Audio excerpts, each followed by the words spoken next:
Hey guys, just a quick FYI before the video actually starts. This is a new series that I thought of doing. It is something I haven't seen many others do for Call of Duty. I know that Thorin or Monte Cristo have done this for games like League of Legends and Counter-Strike. They've done specific breakdowns for games. Maybe easier for those guys because those games are a lot more team-based and strategized. But I'm going to be trying to break down specific maps of top teams playing. Just so people actually get the insides of what a pro player thinks, what goes on through their heads. Now this is only my first time doing this type of video, so hopefully as the videos go on I will get better at doing this. These videos are mainly for people that aspire to be a professional Call of Duty player who want to get better at the game, or maybe you just want to know more knowledge about the game if you're a caster or an analyst or something like this. Mainly just to help these types of people out, or even if you're a spectator, if you want to just learn more about Call of Duty itself. But anyways, getting back into the video, I hope you guys do enjoy it, and yeah. Hey guys, what is good? It is Azzy here with a new video for you guys today. So today I'm going to be doing a complete breakdown on a map from the 2K. This is the semi-finals. This is a really close map between TM and MF, probably the top two regions in the ANZ, top two teams in the ANZ region right now. And these guys have a very good hardpoint here, and I figured, well, since the Call of Duty developers don't want players to be able to watch their own matches and improve, and as amateurs you're not able to watch pro matches and actually analyze them and stuff because there's no theater in the game, I decided I might as well start doing something like this on YouTube and completely break down the game. And this isn't going to be like me just watching the game. I'm going to be pausing it, so this isn't going to be about gunfights. This is mainly going to be about map rotations. You're going to be seeing me talking about the map most of the time. This isn't going to be just gunfights over and over again, which is all you see when you're watching like Gfinity or something like that. But I'm going to talk about specific hills, what's important on those hills, which players are most important, and where you should be looking to rotate, hold, stuff like that, etc. Basically, I'm going to be pausing the game. I'm going to be breaking down the hill when it happens. Mainly, I'm going to be doing first, third, and fourth hill, since those are the ones with the actual map structure. The second, it's okay. It's a bit of a scrappy one though. There's not much of a great hold to it. And the fifth is just, I don't even know what that hill is. It's just a scrap hill. That's what they call it. But basically, I'm going to start the video up, and we're going to go into this first hill. Start her up. So I do want to apologize prior. When I was mutualing this match and recording it, I didn't change characters a lot, so you're going to be seeing me on Buzzo. Like most of the time, I didn't really change between characters. Buzzo does get a teammate. Alright, this is something I want to point out real quick while I'm here. On this first hill, the most important gunfight, probably, no, by far this is the most important gunfight, is the one right now between Buzzo and Damage. That's Damage right down there where you see my mouse.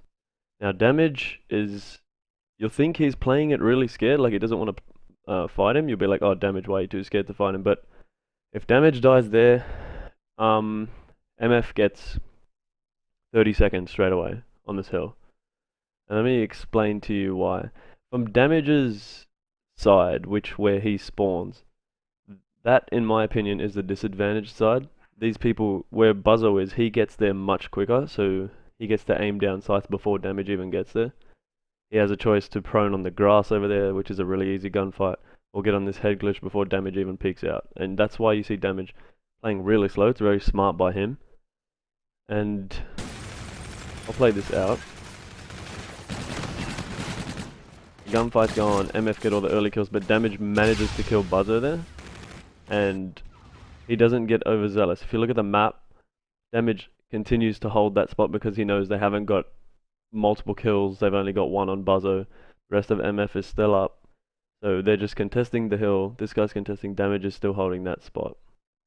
And Damage just knows how important holding that is. Buzzo's going to try to get back to that spot as quick as he can. Unfortunately gets naded here, gets made weak. And Damage still being alive there, gets a kill. And now since the rest of his teammates were lucky enough to pick up kills. Damage did his job, and they get control of the hill. They get some time, which is better than no time. Although MF do pick up these kills really quickly, TM did a good job of just getting some time on that hill, making it scrap. So right now it's only 17-14. It just means MF didn't get a good 40 seconds to 0. Alright, now going on to the second hill, I'm going to pause it right here. Okay. So this is a good setup by TM. I'm going to look at the map for you guys. They've got one guy inners, and let me explain to you why. So they've spawned here. They've spawned around the market side, and on this hill, it is more important to have market spawns, because obviously going into third hill is the graveyard. You're going to hold a full 60 if you get an early rotation. And it's not only that, it's easier to hold second hill from market side. Now, it's easier to get onto plat, because you can easily go down the stairs, go to plat. You get spawns for third, and on the opposing side, if you're spawning at broken, it is so much harder to get plat control, which is very vital on this hill. And it's just harder to go through BMX, break the hill, and after you've done that, 20-30 seconds have gone, and you probably don't even have spawns for next. So second hill, market side is just more important. You see one guy holding the back inners, one guy who's working his way to plat. He's a bit late, so he's not just going to start sprinting through to plat. He's going to take his time, aim up, since his teammates already have control, and they're doing a good job of just holding this backside. They know they're not cluster fucking themselves all over the hill. Sorry, I swore. But they're just spreading out, making sure they hold this market side, making sure they don't get flanked from old hill.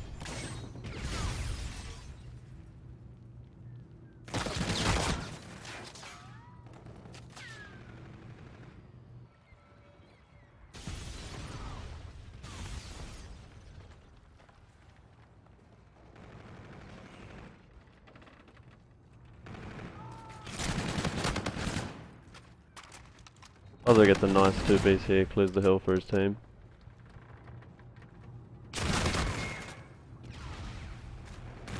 At this point, TM have chosen to just go for the hill since Nimble got 2 kills around plat. But yeah, Cody pops a nice 2-piece just to hold that time for them. TM's still spawning at new because MF have had the broken spawn, so they're obviously going to force TM into spawning at the new hill. Alright, this is something I want to point out, I think, what is a mistake from TM. So they know these two aren't doing anything wrong. They know no one's going to be pushing up market yet, because there's only going to be one guy on old. As long as they see that red marker on the old hill, fine, he's not going to be pushing up. These two in inners, I don't think you should ever have 2 guys watching one specific door in inners. At least not. Have the same guy watching the bridge in a point where he could just jump up and watch the inners door and trade it with you. Don't have both of them just in there. It might be okay, you might get away with it sometimes, but I think you should never have 2 guys that close to each other. And okay, it's alright, but watch what happens now. Fighter gets a kill and the second guy just backs off. So now MF is going to 100% spawn out Renee, who's died Zeus, and they've got the numbers advantage. So they've put 2 guys in inners. They had a 2v1, and one of them got killed, the other one backed off. They didn't go for the trade.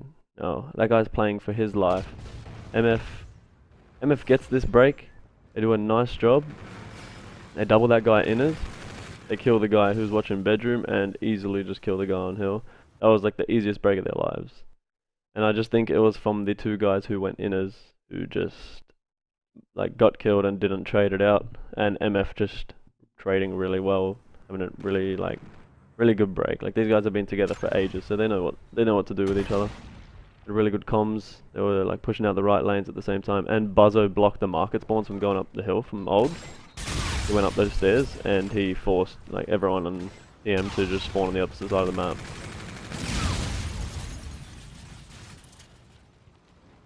Now, off this rotation, TM have chosen to go to new, which is a good idea. I just want to point out, I was watching this and I don't know why. I think this is a mistake. He might know something I don't. Or he might have just been greedy and going for old time. But Renee going into bedroom right here, you see Fighter killed him. Renee going into bedroom and someone else going into lobby right there, I think that is a bad move. In my opinion, I think you should just guarantee your team the rotation and send 4, if not 3 people towards the new hill.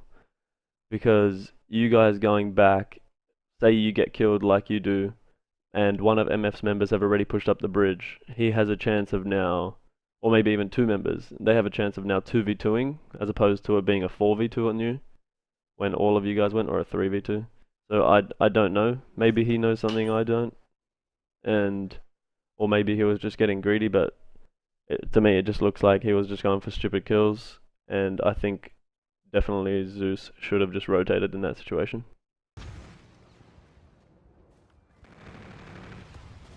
MF get those 2 kills, the 2 around lobby that I said were making a mistake. Now, Renee has spawned at market, at Old Hill, he spawned pretty far away. And also, one guy from MF is already pre-cutting, so that's all good. MF get the next 2 kills, which, I think, from my opinion, started with that little mistake from going to bedroom. But fortunately for MF, damage is the saving grace, and if you watch the minimap right now, damage gets 3 kills at the back, just sitting at the back of broken, and then finds the 4th, tags him once, and his teammates get it. So damage basically 1v4 just then. If he didn't do that, MF would have had full control. They would have went from holding 50 on the Grave Hill to 50 on the Broken Hill. So TMO damage, he played that really well. So good on him. But that's something you shouldn't rely on as a pro team. Shouldn't rely on 1v3s and 1v4s. I think they all should have just rotated. Streaks come out from Fighter, but he only finds 1. Damage does a nice job of cutting here. And right now, even though he's got 9 kills, I think Damage is pretty much doing everything for TM. He got them that rotation, and it's basically put them back in the game. They would have been down 150 to 40 or whatever they were at the start of this hill, so good job by him. Renee pushes up the bridge, get those pre-cuts. Make sure the other team can't just run to broken. This is 5th hill, so I'm probably just going to let this roll out. 5th hill is just, in my opinion, you want market spawns, which is on the left side of your map right now. Because I just hate spawning a broken. If you spawn a broken, it's so hard to just push through lobby and kill the guys who are already pre-aiming your doorways. I find it much easier to spawn market because you have inners, you have the bedroom door, and you can come from plat really easily. TM do a nice job getting the 4 down, so they get to hold extra time on this hill.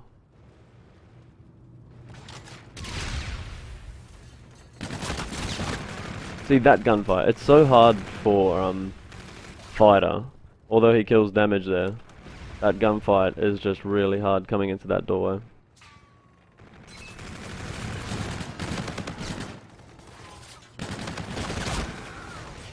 Yeah, I've got about 40 seconds on that hill, so that's really good for them. Alright, I wanted to point out this gunfight right here.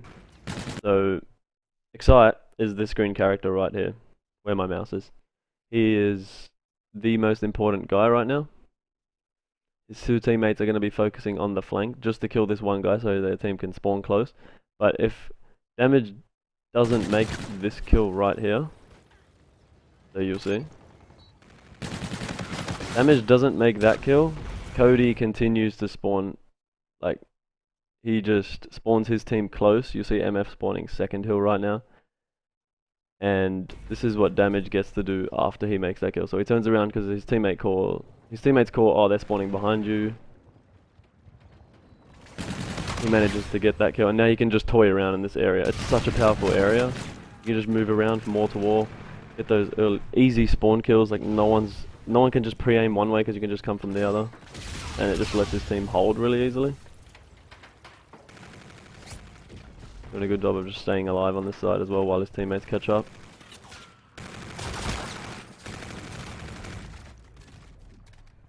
But yeah, he played that really smart. If he didn't make that kill, Cody just spawns his team close. He toys around exactly like Damage did, and you never know, MF might get it 30 seconds on that hill.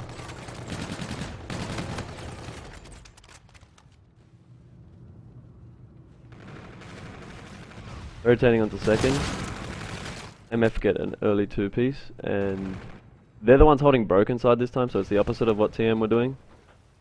But it's not that bad because they were there really early and they spawned broken, so they couldn't really choose to go all the way to market. This is just all gunfights going around everywhere. I encourage you guys to, when you're watching these breakdowns, whether it's this one or the ones in the future that I'm going to be doing, just focus on the map more than you focus on the player that I'm actually watching. Because if you want to just watch gunfights, I urge you to go ahead and watch like CWL matches or Gfinity or something like that. But these breakdowns are mainly for you to just watch the minimap and see where these 4 arrows always are watching. Like, notice how they're not always watching the same doorways, but they're close enough to trade. And right now, how Damage is on this fountain, so it gives him a easy gunfight like this, which unfortunately he misses, but he's able to just turn right and make sure no one's coming up the stairs as well. So he always puts himself in positions where he can just watch multiple things just by moving or jumping. You have the pleasure of having a jetpack in these CODs, so you can just literally boost from watching one lane to the other. And that's what he's doing now, he's just moving back and forth, making sure no one slips past. Does his job, the rest of his teammates get the kills, and now they're pushing up bridge. You see these red arrows pushing up bridge?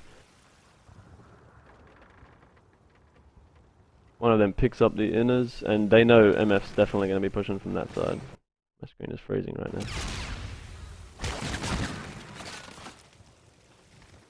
Wait till this thing fixes itself. Better. Streaks used by Zeus after his teammates died. I think he used them while his teammates were alive, but unfortunately his teammates died while he was pulling it out, so that's pretty unlucky. But either way, TM going into this hill are they're up and they're set up. They got one guy in the spot where Damage basically 1v3'd before. They got one guy in the lobby, which is a good area, and they got Damage in hill, so it's very hard for the other team to slip past right now. Damage is watching his own bridge.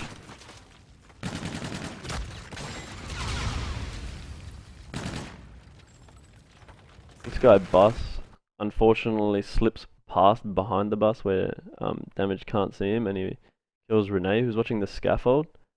And MF managed to just completely capitalize off this. You'll see what I mean in a second. Oh wait, no, this isn't what they capitalized off. They managed to just get these kills off of rotation, even through these streaks. And this was everything done well by TM. Honestly, it's just MF managed to get the kills, and sometimes that does happen. Sometimes you do set up really well, but the other team just makes the kills. You see Fighter picks up 2, Shocks gets the 1, and then poor Damage is stuck by himself, but MF break that. Fighter goes straight to the scaffold to pick up those early spawn kills. And this is pretty unlucky because Renee does a really nice Scorcher. He gets 2, Damage overdrives his way to the back. Buzzo makes that kill, and Buzzo just clutches up right here. If Buzzo doesn't get that kill, the game might be over. 5 seconds, and Damage probably just wins the game off of that, so it was good shit by Mitch. And it comes to 5th hill, and you know, 5th hill is just all about who makes the early kills, who pushes up to the other team's side. Keep them spawning on one side and then just keep killing them off of that side. MF manages to do that, and they just win their gunfights, to be honest.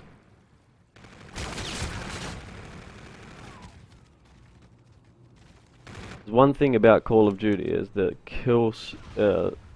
the scoreboard doesn't really tell you who did the most for their team. You might look, casters always hype up which players got the most kills or who did like the crazy highlights and stuff, but if you look and you see the specifics of hills, like for example that let's say the Broken Hill. Damage gets that 3-piece, tags the last guy, and then his teammate just trades it. Damage has got like the least kills on his team at the end, I'm pretty sure. But he got them 50 seconds there, and there's times where like Cody gets a 2-piece on old. Those are very vital kills as opposed to like him getting spawn kills, which don't really matter that much. There's just specific times in the game where kills are much more important, and then specific areas in the game where they're much more important as well. But I hope I did help some people understand why specific areas on the map are more important, like near the bus on First Hill or at the back of Fourth. Like those are very obvious areas, but they're just really vital. You have to always look for those areas to kill the guy staying alive there, or stay alive there yourself if you're that last guy there. It's just, I'm trying to, with these breakdowns, not be as obvious as I possibly can, but there's specific things I'm pointing out which will help you and your team know what's more important to focus.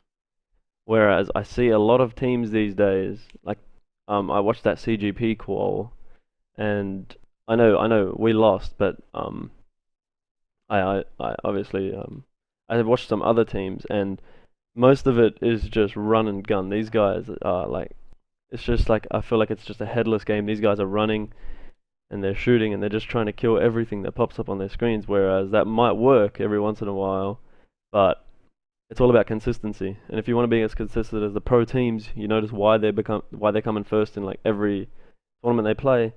It's because they understand the map, they understand where they have to stay alive, what areas they have to control, and just what's more important at the time. They're not just going for dumb kills every single time. Some pro players do it, I'm not going to name people. They do really stupid stuff, they go for dumb kills that they shouldn't go for, but sometimes it does help out their team. It's just all about being consistent and smart. You're looking at top pro players like MF and TM, these guys will always go for the more important kills. Sometimes they do make mistakes, oh well, but they always fix themselves to not do it again in that match. Anyways guys, this has been my first breakdown. I know the video is going to be pretty long, but I hope you guys watched it the whole way through. I hope you guys learnt something from it. I will be doing uplink breakdowns, possibly S&D, but S&D and IW, it feels like it's just very straightforward. I'm not going to bag it out, but it just doesn't feel like it's as good as other S&Ds. It's not as in-depth, but definitely to me, Hardpoint is the most structured thing in IW. It makes sense. I hope you guys enjoyed this breakdown. This has been Azzi. I am an Australian, if you guys don't know who I am. Professional and, well, ex-professional, I guess. I don't know. But anyways, I hope you guys enjoyed this week's video. Congratulations to MF for taking out the entire series. I'll see you guys in my next breakdown. Bye bye.